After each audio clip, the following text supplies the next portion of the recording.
कड़ी में आज के सवाल हमेशा की तरह बेहद सीधे हैं। चुनाव से पहले एक महीने में 165 फैसले, क्या रेवड़ी कल्चर है? इसका फायदा क्या होगा महायुति को? मुस्लिम के हक का भी फैसला तो वोट जिहाद की बात क्यों? महायुति की चुनावी तैयारी तेज, एमवीए में सीट शेयरिंग पे अभी भी क्या खींचतान चल रही है?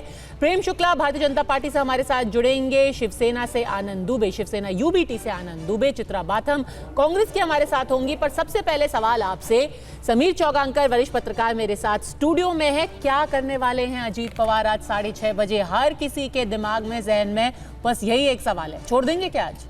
बिल्कुल, जब से खबर लगी है कि अजीत पवार आज शाम को पत्रकार वार्ता लेने वाले हो, जिस तरीके से कल महाराष्ट्र की जो कैबिनेट की बैठक हुई थी और अजीत पवार जिस तरीके से कैबिनेट की बैठक से पहले निकल गए, हालांकि ये कहा जा रहा है कि उन्हें कहीं और कार्यक्रम था, लेकिन देखिए इसके पहले भी अजीत पवार 2 बार कैबिनेट में इस बात की शिकायत कर चुके थे कि कई ऐसे प्रस्ताव कैबिनेट में लेकर आया जा रहा है जिसकी पहले से सूचना नहीं होती है। तो मुझे लग रहा है कि कहीं ना कहीं अजीत पवार इस बात को लेकर नाराज थे कि उन्हें नजरअंदाज किया जा रहा है। एक वित्त मंत्री है, उप मुख्यमंत्री वो है, और वो कहा यह भी जा रहा है कि पश्चिम महाराष्ट्र को लेकर वो कुछ एक प्रस्ताव कैबिनेट में लेकर आना चाहते थे, शायद जिसे एकनाथ शिंदे सहमत नहीं थे, वो भी एक विवाद था। और जिस तरीके से अजीत पवार को लग रहा है कि उन्हें शायद गठबंधन महायुति के अंदर नजरअंदाज किया जा रहा है, हो सकता है अजीत पवार कोई बड़ा फैसला इस संदर्भ में ले, या ये हो सकता है कि अजीत पवार इस बात का भी जिक्र करे कि उनको लेकर जिस तरह के कयास महाराष्ट्र की राजनीति में लगाए जा रहे हैं कि अजीत पवार नाराज चल रहे हैं, गठबंधन छोड़ देंगे, अलग चुनाव लड़ सकते हैं, इस पर भी वो अपना स्पष्टीकरण दे सकती है कि ऐसा नहीं है। असर क्या होगा महायुति पे? देखिए, मुझे लगता है कि अगर अजीत पवार महायुति से अलग होते तो मुझे लगता है भारतीय जनता पार्टी के लिए ज्यादा फायदेमंद रहेगा। जिस तरीके से देवेंद्र फडणवीस ने भी कहा था कि अजीत पवार से बहुत ज्यादा फायदा भारतीय जनता पार्टी या युति को नहीं हुआ था, मुझे लग रहा है कि वह स्थिति विधानसभा चुनाव में भी रहने वाली है। लोकसभा चुनाव में जिस तरीके से भारतीय जनता पार्टी को बहुत फायदा नहीं हुआ था, विधानसभा चुनाव में भी वह स्थिति रहेगी। भारतीय जनता पार्टी का जो वोटर है वो अजीत पवार के साथ बहुत कंफर्टेबल फील नहीं कर रहा है, और अजीत पवार का वोटर भी जो है, जो उसका जो कैडर है अजीत पवार का, जो बेसिकली शरद पवार राष्ट्रवादी कांग्रेस से आए हुए अजीत पवार के हैं, वो भी बहुत जरा इस युति के अंदर कंफर्टेबल फील नहीं कर रहे हैं। मुझे लग रहा है अजीत पवार इसी बात को लेकर असहज हो रहेंगे कि जिस तरीके से लोकसभा चुनाव में उन्हें सिर्फ एक सीट मिली थी रायगढ़ की, जहां से उनके प्रदेश अध्यक्ष जीते हैं वहां से, तो उन्हें ऐसा लग रहा हो कि ऐसा ना हो कि विधानसभा चुनाव में शरद पवार इसका फायदा उठा ले, और जिस तरीके से लोकसभा चुनाव में शरद पवार को सेंटीमेंट्स का वोट मिला था, विधानसभा चुनाव में भी शरद पवार एक वोट लेकर चले जाए। ऐसी स्थिति में अजीत पवार के लिए महाराष्ट्र की राजनीति में सर्वाइव करना बहुत मुश्किल होगा। ना वो इधर के रहेंगे ना उधर के रहेंगे। अजीत पवार अलग लड़कर ये प्लान कर सकते हैं। देखिए, अजीत पवार वापस शरद पवार के साथ जाकर महागठबंधन का हिस्सा बन सकते हैं। उनकी कोशिश होगी कि मैं 11 सीटें जीतूं, और वो कई बार कह चुके कि मैं 5 बार उप मुख्यमंत्री रह चुका हूं, अब मुझे महाराष्ट्र का एक बार मुख्यमंत्री बनना है। और वो इस बात को जानते हैं कि जीवन में उनको शायद एक आखिरी मौका होगा इस चुनाव में, 2024 के विधानसभा चुनाव में, जब वो शायद मुख्यमंत्री के लिए अपना दावा कर सकते हैं।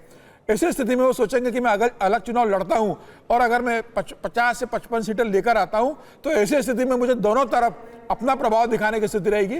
और अगर ऐसी स्थिति बनती है कि शरद पवार के साथ वापस जाके अजीत पवार महाराष्ट्र के मुख्यमंत्री बनने की संभावना बनेगी, तो अजीत पवार 1 मिनट भी नहीं लगाएंगे, वो महायुति छोड़ेंगे और वापस शरद पवार से हाथ मिला लेंगे, क्योंकि अजीत पवार का अल्टीमेट गोल महाराष्ट्र का मुख्यमंत्री बनना है। तो ये बहुत बड़ी खबर है। अगर ये संभावना आपको सच में लग रही है कि आज 6:30 बजे की प्रेस कॉन्फ्रेंस में कुछ बड़ा फैसला अजीत पवार अपना ले सकते हैं, पर ये बताइए समीर जी, इतना वक्त क्यों लग गया दोनों पक्षों को ये समझने में कि आपसी कोई इनका मेलजोल है? ना इनका मन मिल रहा है, ना इनके वोट मिल रहे हैं, और ना इनके मत मिल रहे हैं।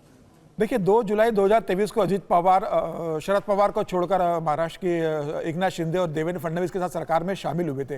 और कोई भी पार्टी जब आती है थोड़ा समय लगता है। एकनाथ शिंदे को भी भारतीय जनता पार्टी के साथ एडजस्टमेंट करने में समय लगा, जबकि एकनाथ शिंदे और भारतीय जनता पार्टी आपस में नैसर्गिक एलाई महाराष्ट्र में लंबे समय तक रहे। अजीत पवार की जो विचारधारा रही है, जो राष्ट्रवादी कांग्रेस पार्टी से वो शरद पवार के साथ रहे, वो उसकी विचारधारा पूरी तरीके से शिवसेना और भारतीय जनता पार्टी की विचारधारा के उल्टी विचारधारा रही थी। 60 डिग्री का उनके डिफरेंस रहा है। ऐसे में उनको वापस जब वो उनके पास आए तो उन्हें समय लगा थोड़ा समझने के लिए। वो देख रहे थे कि शायद मैं एडजस्ट हो जाऊंगा। और उसके बाद पहला चुनाव तो लोकसभा का हुआ गठबंधन में आने के बाद। तो लोकसभा में जिस तरीके से वोटिंग हुई है, उससे अजीत पवार को यह लग रहा है कि उन्हें बहुत ज्यादा इसका बेनिफिट नहीं हुआ है। और खासतौर से भारतीय जनता पार्टी को लग रहा था कि जिस तरीके से एकनाथ शिंदे और भारतीय जनता पार्टी के वोटर शिफ्ट हो गए हैं, विपक्ष में जहां शरद पवार के, कांग्रेस के और उद्धव ठाकरे के वोटर आपस में शिफ्ट हो गए, वैसा अजीत पवार के साथ नहीं हुआ। ना अजीत पवार अपने वोट शिफ्ट करा पाए, न अजित पवार को भारतीय जनता पार्टी और एकनाथ शिंदे के वोट मिल पाए। और उनकी कितनी स्ट्राइक रेट थी? शायद उन्होंने कितनी 7 सीटें लड़ी थी और एक सीट, मात्र एक सीट जीते हो। बिल्कुल, एक और सीट खुद बारामती से जीते थे। रायगढ़ की सीट सुनील तटकरे के जीते थे, वो भी कोई अजित पवार के कारण नहीं जीते।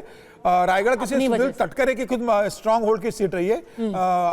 रायगढ़ की उनकी जो बेटी है अदिति तटकरे, वो कैबिनेट मिनिस्टर भी, वहां से एमएलए है, वो कैबिनेट मंत्री भी है, तो वो सुनील तटकरे की सीट रही है, उसमें अजित पवार की बहुत बड़ी भूमिका नहीं रही है। अजित पवार को सबसे बड़ा झटका बारामती में लगा था, जब उनकी पत्नी वहां पर बारामती का चुनाव हार गई थी। तो यह डर अजित पवार को है कि बारामती की जनता ने जब उन्हें खारिज कर दिया लोकसभा में, तो विधानसभा में पश्चिम महाराष्ट्र की जनता उन्हें खारिज कर सकती है, शरद पवार के जा सकती है। ठीक है, बड़ा बहुत बना हुआ है, कोई बहुत बड़ा डेवलपमेंट हो सकता है। चित्रा बाथम जी, कांग्रेस को कम से कम कुछ तो खुशी मिल सकती है